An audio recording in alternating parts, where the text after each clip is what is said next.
والسلام على أشرف الأنبياء والمرسلين سيدنا مولانا محمد وعلى آله وصحبه أجمعين. سبحانك لا علم لنا إلا ما علمتنا إنك أنت العليم الحكيم. رب اشرح لي صدري ويسر لي أمري واحلل عقدة من لساني يفقهوا قولي. أما بعد. Alhamdulillah teman-teman sekalian saya muliakan, hari ini kembali kita akan lanjutkan, dan sebelum kita mulai kita akan awali dengan membaca niat belajar bersama-sama. Bismillahirrahmanirrahim.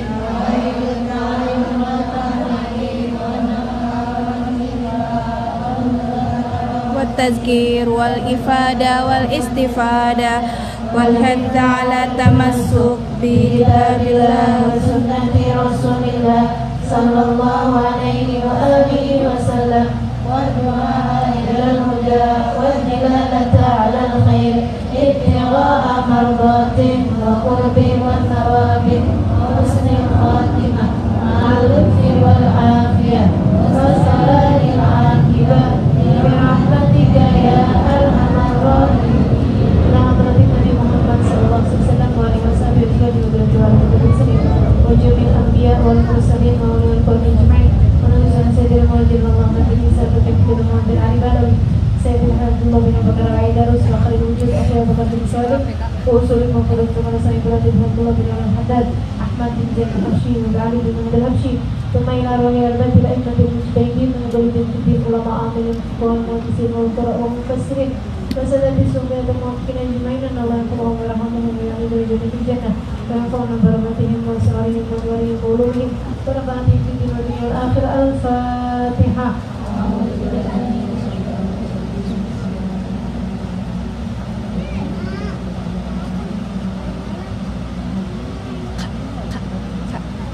Kalau bisa jangan ngeliat lagi.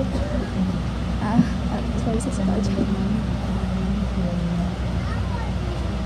Bismillahirrahmanirrahim. Wa min afatil lisan, salah satu dari bahaya-bahayanya lisan adalah as-sukhriyah bil muslim, adalah merendahkan, menghina seseorang, mengejek seorang muslim.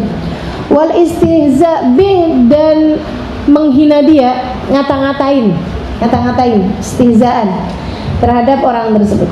Wabahik alaih, mentertawakan seseorang, istighfafan, karena merendahkan orang tersebut, menghina orang tersebut, wahdigaran lah, atau merendahkan orang itu.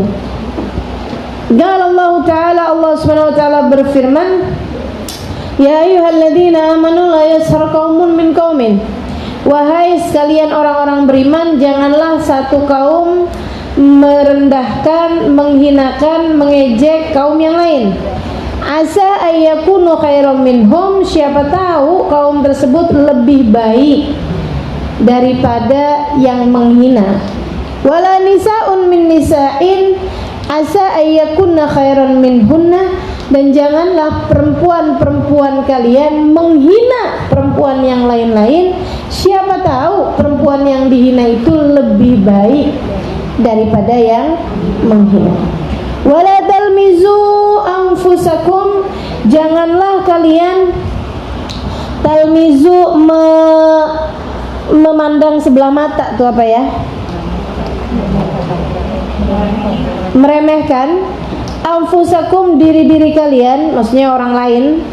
Wala tanabazu bil alqab, janganlah kalian menjuluki orang dengan julukan-julukan yang tidak baik. Bi'salismul fusuq ba'dal iman, itu adalah sejelek-jelek kefasikan sesudah Allah Subhanahu wa Ta'ala karuniakan keimanan. Kalian mestinya jagain gitu loh, jangan sampai kemudian malah menjadikan kefasikan. Nama-nama yang jelek itu adalah seburuk-buruknya kefasikan. Wa man lam yatub fa ulaika humudz zalimun, siapa yang tidak bertaubat maka mereka adalah orang-orang yang zalim. Wa qala alaihi salatu wassalam, dan bersabda pula baginda kita Nabi besar Muhammad sallallahu alaihi wasallam, bihasbimri'in minasyarr an yahgar akhahul muslim, cukup sebagai sebuah keburukan bagi seseorang apabila seseorang merendahkan orang lain atau menghina orang lain sesama muslim, saudaranya sesama muslim. Jadi nggak usah menghina orang, nggak usah jelek-jelekin orang, karena belum tentu kita lebih bagus daripada dia. Emang betul ya. Iya, jadi nggak usah gitu. Kita nggak pernah tahu gitu kan, kita lebih baik apa enggak dari orang lain gitu. Dan ibu-ibu sekalian, ilmu ini seperti yang sering saya sampaikan kepada teman-teman semuanya, bukan untuk melihat orang lain. Ya, si itu tuh kerjaannya suka jelek-jelekin saya. Si ini nih kerjaannya suka merendahkan saya. Bukan. Ilmu ini ada untuk kita mengintrospeksi, menjadi cermin, menjadi kaca bagi kita untuk kita melihat diri kita. Jangan sampai kita mengerjakan yang seperti itu. Sehingga sekalian saya mengatakan, kita nggak pernah tahu. Jangan mencela orang lain karena dia ahli maksiat. Ada banyak di antara para hamba-hamba Allah Subhanahu wa taala yang kemudian menjadi hamba yang tercinta di sisi Allah sebelumnya adalah ahli maksiat. Banyak loh teman-teman saya sekalian, yang asalnya pemabuk, Fudail bin Iyad salah satunya. Yang asalnya pemabuk, Ibrahim ibn Adham salah satunya. Yang asalnya perampok, Abu Bakar ibnul Hawari salah satunya. Sehingga sekalian saya muliakan, akan tetapi ketika Allah Subhanahu wa taala mengangkat mereka, memberdirikan mereka, meninggikan derajat mereka, kita ditinggalnya dengan derajat-derajat yang jauh di atas kita. Sehingga sekalian saya muliakan, maka jangan pernah remehkan orang lain, entah itu karena dia itu tadi ya ahli maksiat, apalagi kalau kamu meremehkan seseorang hanya karena dia miskin misalnya. Sehingga sekalian saya muliakan, kalau pandanganmu terhadap kemuliaan seseorang itu, kalau kaya berarti mulia, kalau miskin berarti hina, bisa jadi kamu akan lebih memuliakan Abu Lahab, Abu Jahal daripada Nabi Muhammad.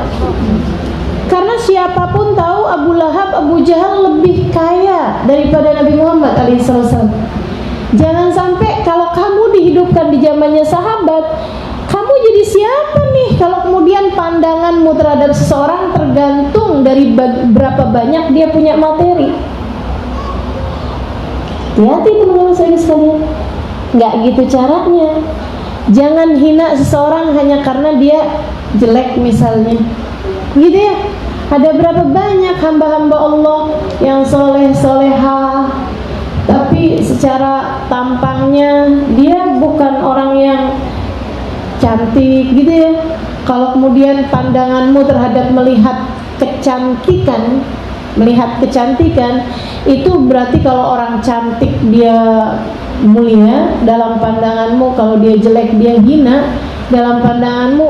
Bisa jadi kalau hidup di zamannya Nabi, kamu lebih akan mengikuti Ummu Jamil, istrinya Abu Lahab, daripada Sayyidah Khadijah, daripada Sulaim, daripada sahabat-sahabat perempuan yang lain. Karena tentu saja siapapun tahu Ummu Jamil adalah perempuan, boleh dikatakan ratu kecantikannya kota Mekah, teman-teman saya sekalian. Jangan pandangan kita, jangan hina orang lain hanya karena kemiskinan, hanya karena rupa, hanya karena bahkan maksiat, gitu ya. Kita benci perbuatannya, tapi kita tidak benci orangnya. Kita benci perbuatannya, tapi kita nggak benci orangnya. Kita nggak pernah tahu, teman-teman sekalian, siapapun kita nggak pernah tahu. Dan itu nilai kedewasaan yang ditetapkan oleh Habib Abdullah bin Abu Bakar Al-Aidarus. Habib Abdullah, teman-teman sekalian, ngelihat anaknya, Masya Allah ibadahnya, Masya Allah akhlaknya, Masya Allah ilmunya. Cuman ada satu sifat yang Habib Abdullah takut anaknya ini belum memilikinya. Apa itu? Tawadhu. takut anaknya belum punya tawadhu. Jadi mau ngetes anaknya. Panggil anaknya, Abu Bakar namanya. Bakar, lebih, udah. Abah nih mau ada urusan, saya meminta tolong sama kamu nak. Abah lagi ada pengen tahu sesuatu, pengen ngerti ilmu sesuatu. Jadi Abah minta sama kamu bantuin Abah. Lebih, Bah. Coba carikan di luaran sana yang kamu lebih bagus daripada dia, kamu lebih baik daripada dia, bawain ke sini. Makhluknya Allah yang kamu lebih baik daripada dia. Anaknya keluar dengan serta-merta kerjain perintah ayahnya. Yang saya lebih baik daripada dia. Oh, banyak kayaknya. Dia kemudian jalan gitu, saya lebih baik daripada dia. Ini udah bagus ya, dia nggak ngelihatnya secara materi, beliau tidak melihatnya secara rupa. Walaupun beliau cakep, nggak dicarinya orang yang jelek-jelek mukanya gitu. Yang saya lebih baik daripada dia, yang lebih bagus daripada dia, berarti ini yang mukanya jelek-jelek nih, saya bawain ke bapak nih gitu. Enggak gitu. Beliau juga nggak nyari orang-orang yang miskin-miskin, ya. Berarti saya lebih baik daripada dia, saya kaya dia miskin. Enggak. Beliau nyarinya orang yang ghairil maghdubi alaihim waladdallin, gitu kan? Orang yang enggak baik itu adalah maghdub alaihim, orang yang dimurka sama Allah ataupun orang-orang yang sesat jalan. Siapa mereka? Ahli maksiat kepada Allah Subhanahu wa taala atau orang tidak beriman. Kan begitu? Jadi dia pun mulai jalan, berangkat nyari tempat orang yang memungkinkan untuk minum minuman keras. Ketemu. Anjir. Ada orang lagi mabok. Om, ikut yuk om. Ikut yuk. Mau ngapain? Abah saya lagi mau undang makan. Oh iya deh. Walaupun lagi mabok, kalau urusan makan boleh juga gitu ya.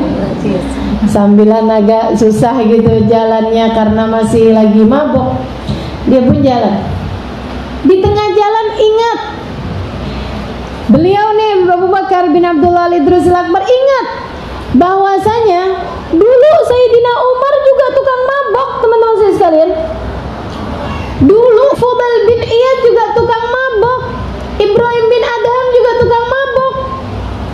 Tapi ketika hidayah Allah Subhanahu wa taala kemudian datang, Masya Allah, Allah naikkan sampai sedemikian rupa. Jangan-jangan nih yang saya bawa ini calon-calon Fudail bin Iyad nih. Jangan-jangan nih yang saya bawa ini adalah calon-calon Umar bin Khattab nih. Jangan-jangan yang sama saya ini adalah orang-orang yang sekarangnya dalam keadaan mabuk, tapi entar-entarannya dia kemudian sadar, dia kemudian dapat hidayah, dia kemudian jadi orang yang Masya Allah. Sehingga sekalian saya muliakan, tengah jalan itu ketika datang pemikiran seperti itu, beliau pun kemudian bilang, maaf ya om, gak jadi om, saya gak jadi kasih makan nih. Iya maaf om. Nah iya nih gak apa-apa. Dia kemudian mau balik ke rumah ayahnya. Dia mau bilang gak ada ya, gak ada orang Islam yang saya lebih baik daripada dia. Tapi terus mikir, tunggu dulu, Abah kan gak bilang orang Islam, siapa aja kok, gitu kan ya. Artinya kalau saya bawa orang non muslim juga Abah gak apa-apa nih kayaknya. Jadi dia kemudian nyari, teman-teman saya sekalian, pergi ke tempat penyembahan berhala, maksudnya ke orang-orang yang memang tidak beriman. Nyampe di sana, beliau kemudian bilang sama orang tersebut, Pak, Bapak mau nggak saya undang ke rumah mbah saya lagi siapin makan. Bapak, oh gitu. Ini kan nggak mabok ya. Boleh juga. Ini emang jamnya makan siang nih dan saya juga nggak jelas makan di mana, boleh. Bentar ya, saya selesaiin dulu. dia selesaiin urusannya, habis itu kemudian yuk. Di jalan dia kemudian ingat bahwa ada banyak dari hamba-hamba Allah yang kemudian dicinta sama Allah, yang asalnya juga orang yang kafir kepada Allah. Ketika hidayah datang, teman-teman sekalian, Masya Allah, Masya Allah, Allah kemudian kasih kepada mereka nilai yang sangat besar sekali. Banyak kan yang asalnya kafir, kemudian ketika hidayah Allah datang, Sayyidina Umar salah satunya, kemudian banyak orang-orang yang asalnya nyembah berhala masuk Islam, atau kafir masuk Islam, kemudian jadi orang-orang yang benar. Bahkan nih di Indonesia sendiri, pribumi yang asli dari Indonesia kan dulunya kan animisme, nyembah patung, nyembah pohon, nyembah batu, kan gitu ya, gitu. Tapi kan ketika kemudian hidayah datang, Wali Songo datang ke sini, bisa jadi penyebab Islamnya ribuan orang. Nih akhirnya nih anak-anak cucu-cucunya ke bawah-bawahnya, Masya Allah, gitu ya. Kita nggak pernah tahu. Jadi akhirnya beliau ketika ingat seperti itu, maaf Pak, katanya gitu, nggak jadi saya kayak undang Bapak. Oh gitu Nak, ya udah nggak apa-apa deh, saya balik aja lagi ke sana. Dia pun kemudian balik lagi, nggak ada nih, mau pulang. Dilihatnya ada anjing lagi nyari-nyari makanan tempat sampah, kurapan pula. Oh, kalau ini udah pastilah saya manusia. Walaqad karramna bani Adam. Kata Allah dalam Al-Quran, kami telah memuliakan bangsa manusia. Lagian Bapak kan cuman bilang makhluknya Allah, pokoknya siapa aja gitu loh, siapapun yang kamu lebih baik daripada dia. Kalau sama anjing kurapan pula, saya lebih bagus lah daripada dia. Diambil tali, kemudian diikatnya anjing tersebut, nggak pakai sentuh ya. Dia pun kemudian seret-seret tali anjing itu, mau dibawa ke rumahnya. Dia mau bilang sama bapaknya, Pak, nggak ada orang, tapi binatang saya lebih baik daripada dia. Sampai ketika kemudian beliau ingat sama firman Allah SWT, ya laitani kuntu turaba. Ada hari di mana ketika binatang dihisab dengan hisaban sekali, manusia-manusia yang kafir kepada Allah, yang ditetapkan nerakanya, yang gak jelas nasibnya di hari akhirat, mereka akan berkata, ya Allah, andai waktu di dunia aku adalah binatang sehingga hari ini aku dapat menjadi debu seperti mereka. Dia mikir kayak begitu, ya Allah, kalau saya selamat masuk ke dalam surga, saya emang lebih baik daripada dia.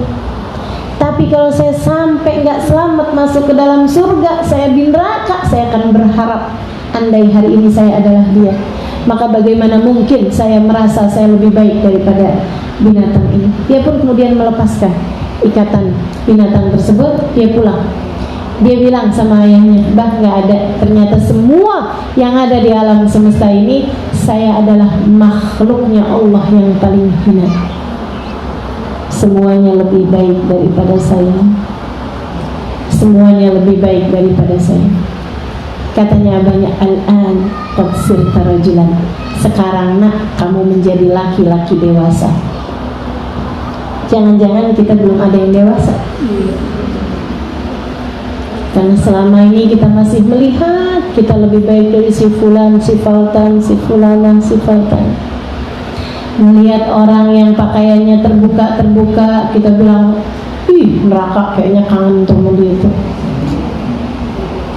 Melihat orang yang pakaiannya tertutup sampai lebar banget tertutupnya, kita bilang, lebay. Melihat orang yang ahli maksiat, kita bilang, ya ampun, na'udzubillah min dzalik. Jangan sampai saya kenal sama dia, jangan sampai sedekat sama dia, jangan sampai berurusan sama dia. Na'udzubillah. Begitu ngelihat orang yang ahli taat, ngerjain taat gitu kemana-mana, kita bilang, palingan juga ria. Lantas siapa yang tidak kamu rendahkan? Lantas siapa yang tidak kamu hinakan? Teman-teman saya sekalian, ngelihat orang yang bodoh-bodoh nggak ngerti ilmunya, itu dia orang yang tidak dikehendaki baik oleh Allah Ta'ala. Bukankah Allah bilang siapa yang dikehendaki baik oleh Allah, akan diberikannya pemahaman dalam ilmu, dia nggak dibikin sama Allah mau hadir majelis ilmu, berarti dia bukan orang dikehendaki baik sama Allah. Ngelihat orang yang berilmu, dia mah cuma bisa ngomongnya doang. Malingnya mah belum tentu, mendingan juga kayak saya, nggak ngerti. Jadinya juga kalau ngelanggar emang karena nggak ngerti. Dia udah ngerti ilmunya tetap juga dilanggar. Itu hisabnya lebih besar lagi. Lantas siapa yang bisa kamu muliakan, teman-teman sekalian? Ngelihat orang yang lebih tua, kamu bilang ya Allah itu daftar maksiatnya pasti udah panjang banget. Ngelihat anak kecil, belum punya banyak taat dia. Siapa yang kamu muliakan, saudariku sekalian saya muliakan? Jika setiap kali melihat setiap orang, kamu melihat dengan pandangan sebelah mata. Jika setiap kali kamu melihat, kamu melihatnya dengan pandangan mencari kekurangan-kekurangannya. Nggak pernah ada ketemu ceritanya bisa memuliakan orang. Justru sebaliknya, kalau kamu mau lihat kekurangan, lihatlah dirimu. Lihatlah dirimu. Katanya seorang alim kepada muridnya, seorang syekh kepada muridnya, Syekh pernah ketemu setan nggak? Kata muridnya, oh kamu pengen lihat setan nak? Iya saya tuh pengen tahu deh Syekh namanya setan kayak apa. Ngaca aja kamu. Teman-teman sekalian, itu jelek banget ya. Tapi kalau dipikir-pikir, bener. Kita nih apaan yang diajakin setan kita ikutin? Bener nggak? Ya Allah, begitu mudahnya diperdaya sama setan. Ketika setan bilang, ih kamu masya Allah ya, gitu, nggak kayak si fulana, si fatana, emang. Yang lain-lain tuh belum pada pergi ngaji, gini gitu segala macam. Kamu udah begini, kamu udah begitu. Ember. Ya Allah, teman-teman saya sekalian. Jadi emang bener banget kalau kamu pengen lihat setan, ngaca. Tuh yang dibalik cermin itu dia setan. Kita sering yang ngikutin jalan dia. Ngelihat orang lain gak ada yang bagus, teman-teman sekalian. Kayak kita semuanya yang paling bagus. Ngelihat si ini kita rendahkan, lihat si itu kita hinakan, lihat si ini gak ada bagus-bagusnya, lihat si itu. Innalillahi wa inna ilaihi raji'un. Saatnya menangisi diri kita, saudara sekalian. Saatnya kita angkat tangan seraya mengatakan, ya Allah, hamba-Mu yang satu ini yang gak ngerti diuntung ini, ya Allah, berikan kepadanya jalan hidayah-Mu, karuniakan kepada hatinya rasa hati yang benar, sehingga memahami makna dari segala kejadian dan faham bahwa dia bukan siapa-siapa. Saudaraku sekalian saya muliakan, tuh Bapak Bahiyah tuh salah satu contoh orang yang saya lihat, ya Allah, boro-boro mau menghina orang lain, dia ngelihat dirinya tuh nggak ada bagus-bagusnya. Ngelihat orang lain semua bagus semua. Ngelihat Habib Umar tuh, Halimah, Habib Umar rajul kabir. Habib Umar nih ya Halimah ya, orang yang benar-benar besar banget. Iya Bapak. Habis itu ngelihat Bapak Nur kabir, Bapak Nur gede. Saya pikir memang Bapak Nur, Habib Umar orang-orang besar. Satu hari, teman-teman sekalian, saya diajak Bapak Bahiyah berziarah ke tempatnya Ahmad bin Ali Al-Habsyi, cucu dari penulis Maulid Simtud Durar di Sewun. Datanglah saya berziarah ke sana. Bertiga aja saya sama Bapak Bahiyah ketemu sama Habib Ahmad. Di hadapan Habib Ahmad, Bapak Bahiyah bercerita.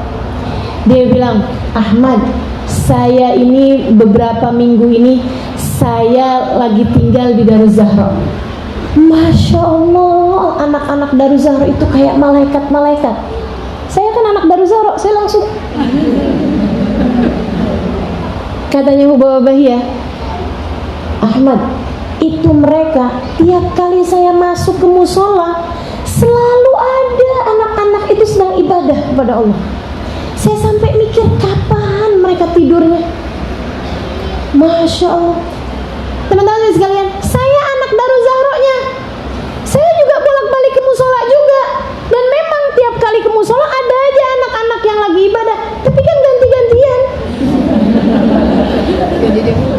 Musolanya emang ada aja orang ibadah. Kita mau datang jam berapa? Jam 10 malam, 11 malam, 12 malam, 1 malam, 2 malam, 3 malam, pasti ada aja anak yang lagi ibadah. Entaran anak yang dari Kenya, entaran anak yang dari Singapura, entaran anak yang dari Indonesia, kan gitu ya? Entaran anak yang dari Madinah, entaran anak yang dari Mekah. Tapi kan kita ganti-gantian. Ubabahnya aja nggak pernah ganti. Katanya Ubabah itu ibadah terus mereka. Belum lagi mereka itu kan belajar menuntut ilmu jauh-jauh dari keluarganya. Kalau itu benar, iya kan ya? Dia bilang, Masya Allah, nggak ada di hati mereka kecuali Allah, kecuali Rasulnya. Mudah-mudahan saya dapat keberkahan mereka. Bapak nggak tahu saat anak-anak lagi ngomongin orang. Bapak nggak tahu saat anak-anak lagi pada males-malesan. Bapak nggak tahu saat ada anak-anak yang tertinggal ibadah, misalnya gitu, hanya karena ketiduran. Nggak tahu. Tapi teman-teman saya sekalian, mata yang indah hanya akan melihat keindahan pada apapun yang dia pandang. Maka jika selama ini yang kau lihat hanyalah keburukan dari diri setiap orang, tidak ada masalah dengan mereka. Yang masalah adalah matamu sendiri. Sebab mata yang buruk hanya akan bisa melihat keburukan pada diri setiap orang. Coba nih, waktunya berkaca. Untuk kita jadiin waktu-waktu yang berjalan semakin baik, semakin baik. Waktunya kita introspeksi diri. Jangan sampai kemudian perasaan bahwa kita lebih baik dari si fulan, si faltan, si fulan, si faltan, kemudian sampai terkeluarkan dari lisan-lisan kita. Teman-teman saya sekalian, menghina si fulan, merendahkan si fulan, menjelekan si fulan, ngetawain si fulan. Ya Allah, ya Allah, seremnya. Kamu nggak tahu siapa saya, gitu kan? Kita rasa-rasanya kan gitu. Hadir di satu majelis, kita duduk di belakang. Mau duduk di depan nggak boleh. Perasaan kita, lo nggak tahu siapa gue. Kita lagi duduk di satu majelis, ada orang gitu lewat begitu aja, kita ke senggol-senggol, kita lihat siapa sih nih? Ya ampun, biasa aja kali mau ngaji mah, gitu ya. Emangnya sih siapa sih pengen dia mau lebih baik itu dari saya? Gitu kan perasaan kita tuh. Ya Allah. Sedikit sekalian saya melihatkan Habib Umar bin Hafid udah ngajar, udah punya pondok pesantren, sudah dimuliakan orang di mana-mana. Teman-teman saya sekalian saya muliakan. Dulu lagi zamannya Habib Hasan Asy-Syatiri masih hidup, beliau hadir di majelisnya Habib Hasan, duduk di tempat mana aja beliau dapat. Duduk di tempat mana aja yang beliau dapat. Kalau beliaunya nggak mau ngajar, yang ngajar Habib Hasan Syatiri. Beliau hadir mau ikut mendengarkan. Kalau datangnya lebih awal, beliau akan duduk di depan. Memang softnya lagi di situ. Kalau kemudian beliau datangnya terlambat, sehingga kemudian duduk di belakang aja. Nggak ada apa-apa. Ini biasa-biasa aja. Saya murid, saya duduk di mana aja yang saya dapat. Sehingga sekalian saya muliakan. Abis dengar kayak begitu, saya juga gitu. Saya datang ke majelis, saya duduk di mana aja. Tapi perasaan saya tuh duduk di belakang, padahal mestinya saya duduk di depan. Itu namanya tawadhu untuk ditinggikan. Ya sama aja, itu kesombongan yang terselubung, teman-teman saudara sekalian. Kesombongan yang terselubung. Ini gimana nih caranya? Padahal serem kalau kita dengar hadisnya Nabi Muhammad SAW, la yadkhulul jannah man kana fi qalbihi mithqala dzarratin min kibr. Enggak akan dimasukkan ke dalam surga orang yang di dalam hatinya terdapat 1 biji dzarrah dari kesombongan. Ini kayaknya saya bukan sebiji darah nih. Jangan-jangan hati ini selama ini dipenuhi dengan kesombongan. Ya Allah, ya Allah. Nggak bermanfaat harta, nggak bermanfaat ilmu, nggak bermanfaat bahkan ibadah jika diiringi dengan kesombongan. Saudaraku sekalian saya muliakan, yang punya urusan semua Allah, maka tawaduklah kepada setiap hamba-hambanya Allah. Syekh Abdul Qadir Jailani mengatakan, saya dapat derajat di sisi Allah tinggi ini, katanya Syekh Abdul Qadir Jailani, karena saya bisa nyari berkah bahkan kepada anjing-anjing di jalanan. Saya bisa nyari berkah pada setiap orang yang saya temui dimanapun saja berada. Saya bisa nyari berkah pada anak-anak kecil. Ketemu anak kecil, ya Allah nggak punya dosa, doain saya, ya Allah ampunin dosa saya. Ketemu orang tua, ya Allah taatnya udah banyak, tolong doain saya, apa yang bisa saya lakukan untuknya, biar saya bisa kamu doain, biar saya bisa kamu sayangi. Ngelihat anjing, ya Allah makhluknya Allah, ya Allah apa nih, oh lagi kehausan, bawain air, makhluknya Allah, hambanya Allah Subhanahu wa ta'ala. Mudah-mudahan dengan saya memberi pertolongan kepada makhluknya, penciptanya akan menyayangi saya. Dia bilang, begitu cara berpikir saya kepada setiap hamba Allah Subhanahu wa ta'ala, Allah pun menaikkan derajat saya pada derajat yang tinggi di sisinya. Kita kenapa nggak naik-naik? Ya ini sih, maju mundur sama narsisnya kita sendiri, bergelut dengan rasa eksistensi diri, pusing-pusing sama kesombongan kita sendiri, disiksa-siksa sama kesombongan kita sendiri. Teman-teman saudaraku sekalian saya muliakan, ini yang kemudian bikin kita nggak bisa jadi naik-naik di sisi Allah Subhanahu wa ta'ala derajatnya. Teman-teman saudaraku sekalian saya muliakan, betapa ketinggiannya kita naruh diri kita, teman-teman saudaraku sekalian, dan itu yang membuat kita nggak naik-naik di sisi Allah. Kamu udah ketinggian naruh tempatmu, sehingga Allah kemudian tidak lagi meninggikanmu. Tapi siapa yang tawadhu, siapa yang merendahkan dirinya, Allah akan naikkan. Saudariku sekalian yang saya muliakan, Habibana Ali Al-Habsyi, gurunya tukang jual madu di pasar. Abu Bakar akhadtul kas wa min hudaratil, apa tuh? Dia katanya Habib Ali Al-Habsyi, saya berguru kepada Habib Abu Bakar Al-Attas. Kenapa bisa ketemu gurunya? Gurunya tukang jual madu, teman-teman sekalian. Gurunya Habib Ali. Habib Ali nggak pernah ketemu dia. Sampai Habib Ali udah dewasa begini begitu segala macam. Satu hari Habib Ali lagi pergi ke pasar, lihat ada seseorang, cahayanya, wih, masya Allah, luar biasa. Habib Ali langsung datang pada orang tersebut, diciumnya tangannya, diciumnya tangannya. Dia bilang, anggap saya muridmu, terima saya di sisimu. Orang itu tersenyum, kemudian mengatakan, ya Ali, aku sudah memberi perhatian padamu, bahkan dari sejak kamu masih berada dalam sulbi ayahmu. Kenapa Habib Ali bisa melihat cahaya pada diri orang tersebut? Karena Habib Ali setiap ngelihat orang, lihat cahayanya, teman-teman sekalian. Kalau kita tiap lihat orang, lihat kekurangannya, gimana mau ketemu cahaya? Kalau setiap orang yang kamu lihat kekurangannya, bagaimana mungkin kamu bisa melihat cahayanya? Fokusmu kepada diri sendiri, kamu lihat kelebihannya. Kamu tempatin dirimu ketinggian, teman-teman saudaraku sekalian.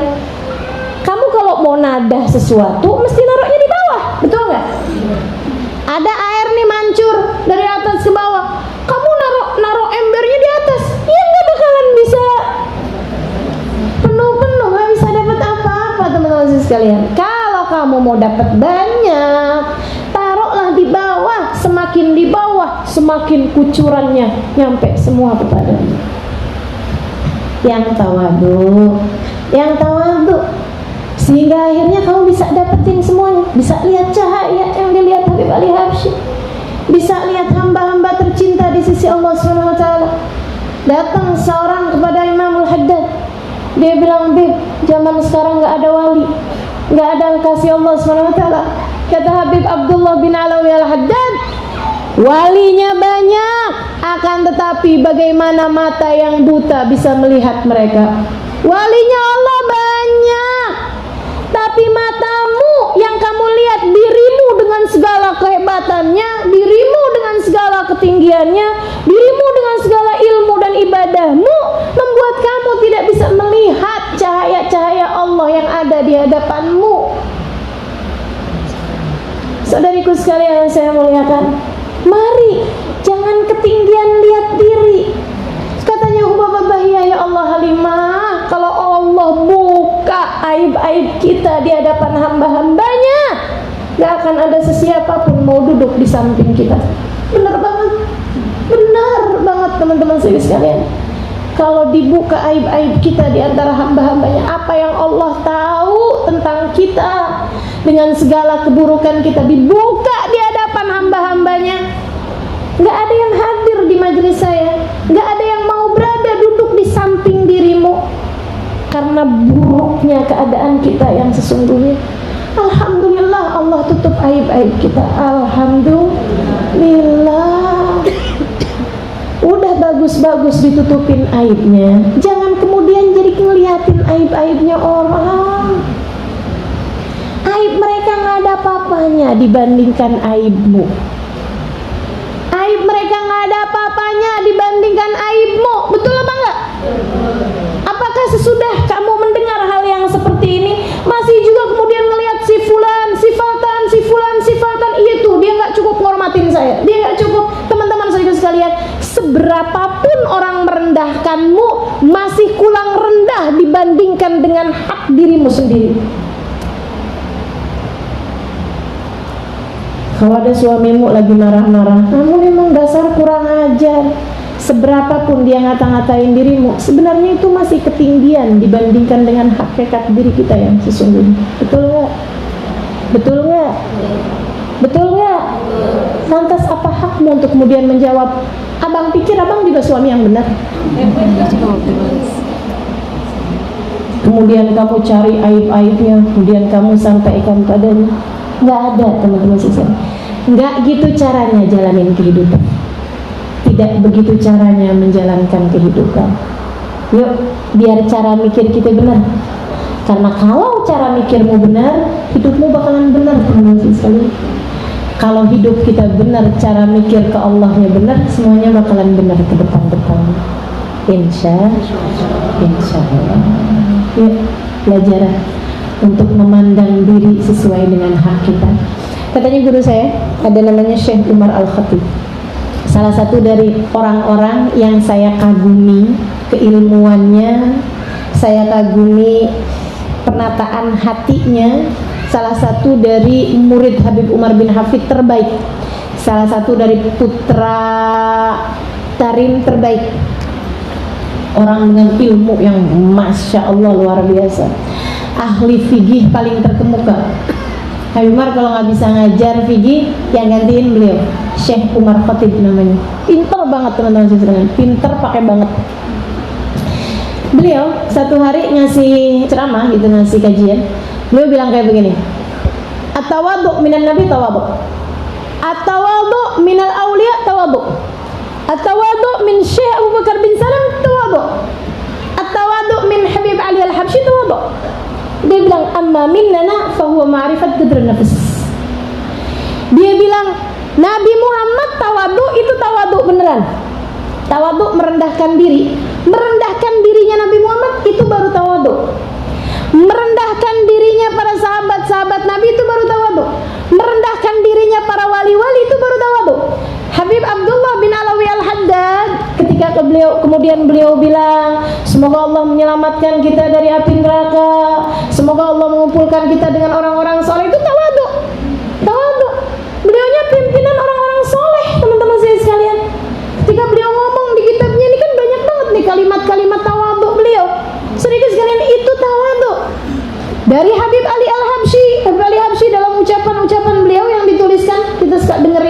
kalau lagi haul beliau itu ya. Mudah-mudahan Allah merahmati kita semuanya. Nabi Muhammad ibadah. Kalau kita bukan ibadah, kita hidupnya tidur mulu, kita hidupnya males mulu. Itu kalau beliau yang ngomong tawadhu, teman-teman saya sekalian. Nggak ada beliau hidupnya tidur mulu. Kalau kita,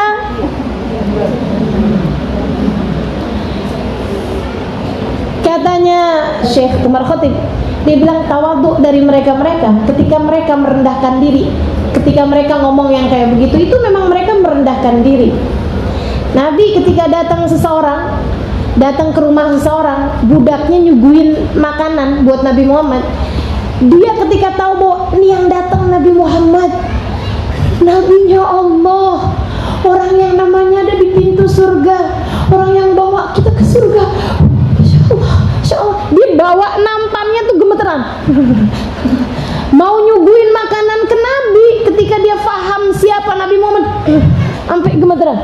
Nabi ketika lihat dia, Nabi Muhammad bilang, haunan alaik, kata Nabi. Innama ana rajulun Quraisy ya'kulul qadid. Bu, yang tenang. Ibu pikir saya siapa? Saya hanyalah putranya Abu Thalib, anak yatim yang diasuh. Innama ana yatimu Abu Thalib. Sesungguhnya aku hanyalah anak yatim yang diasuh sama Abu Thalib. Saya biasa makan dendeng kering, saya biasa makan ikan asin. Kalau di kita gitu ya, saya biasa makan ikan asin. Ibu yang tenang, saya bukan siapa-siapa. Nabi kalau ngomong kayak gitu tawadhu, teman-teman saya sekalian. Nabi kalau ngomong kayak begitu tawadhu, saudara sekalian saya muliakan.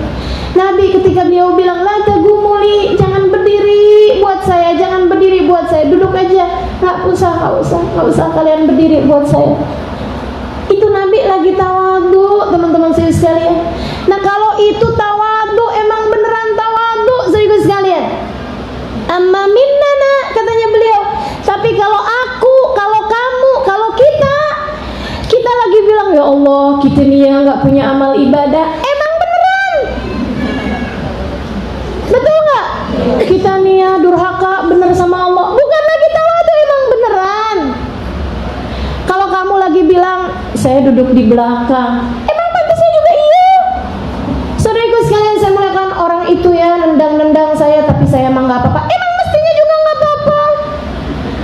Saudaraku sekalian saya muliakan, kalau kita tawadhu minnana, kita merendah-rendahkan diri kita kayak apaan rendahnya, fahuwa ma'rifat gadrun nafs, itu bukan tawadhu, akan tetapi tahu diri. Saya dengar itu jelek banget sih, tapi iya, emang beneran teman-teman saya sekalian. Tawadhunya kita tuh bukan tawadhu, jadi jangan sok-sok tawadhu. Nggak ada, kita masih belum mencapai derajat tawadhu, ketinggian. Jadi wali dulu baru kamu tawadhu, gitu kan ya? Jadi orang, misalnya nih, orang yang derajatnya 90, ketika dia kemudian nempatin dirinya di 60, di 50, kan namanya tawadhu. Merendahkan dirinya, derajatnya 90, dia taruhin dirinya 60, kan begitu? Saya melihat. Nah kalau orang derajatnya 10, dia taruhin dirinya di 30-40, walaupun itu kelihatannya rendah dibandingkan dengan 70-80, kan itu masih lebih ninggiin diri daripada tempat yang semestinya. Halo? Betul nggak? Ya Allah. Kalau Sayyidina Imam Asy-Syafi'i bilang, ilahi lastu lil firdausi ahla wala ahwa ala naril jahimi. Ada yang bilang itu ucapan Imam Syafi'i, ada yang bilang itu ucapannya Abu Nawas. Tapi yang pasti itu adalah ucapan orang soleh, teman-teman saya sekalian. Ya Allah, saya nggak pantas buat masuk surga, tapi saya juga nggak kuat sama api neraka. Itu mereka lagi tawadhu. Tapi kalau kita lagi bilang ya Allah, saya nggak pantas masuk surga, Allah bilang emang iya. Tapi saya juga nggak kuat sama api neraka, emang iya juga. Tapi kamu masih berani-berani ngerjain dosa. Kita mau bilang apa? Kita rendah-rendahkan diri kita, emang rendah kita. Saudara sekalian saya muliakan, mudah-mudahan Allah ajarkan kita cara yang benar melihat diri sendiri. Semoga Allah ajarkan kepada kita cara yang benar melihat diri sendiri. Semoga Allah ajarkan kepada kita cara yang benar melihat diri sendiri, sehingga kita dapat menjalani kehidupan sesuai dengan porsi, sehingga kita bisa menempatkan diri sesuai dengan derajat kita yang sesungguhnya, teman-teman saudaraku sekalian. Amin ya rabbal alamin, birahmatika ya arhamar rahimin, bijudika ya ajwadal ajwadin, innahu waliyyu dzalika wal qadir alaih. Wa sallallahu ala sayyidina Muhammadin wa ala alihi wa sahbihi wa sallam, walhamdulillahi rabbil